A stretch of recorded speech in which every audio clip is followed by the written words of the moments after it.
Serie 7. Está nadando por la calle Cerro, Castellones, De noche, hay uno Daniel Hernández. desde allí se hicieron marché a las 9 de la noche. Una estación calle 3, Luis Royal, Covadonga. ¿Usted es de la prensa o es una empresa privada? Yo es privado. Tengo ¿Vende los vídeos? No. Yo tengo una página web que se llama Pontevedra Paralímpico, que cuento la historia de Pontevedra. Y entonces meto todos los deportes minoritarios. No te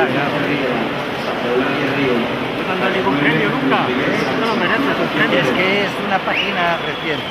Ah, bueno. El año pasado tuve 50.000 visitas. ¿Cómo se llama? Pontevedra para el mundo.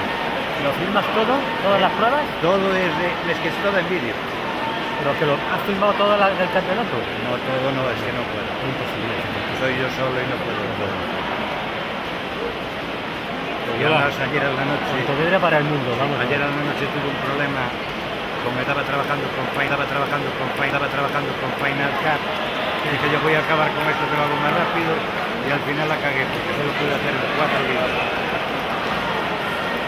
Si no ya tendría hoy, ya hay subidos 4, muy bonitos además, no quedaron mal. Yo se cuenta que yo no soy profesional. Bueno, pero casi lo eres.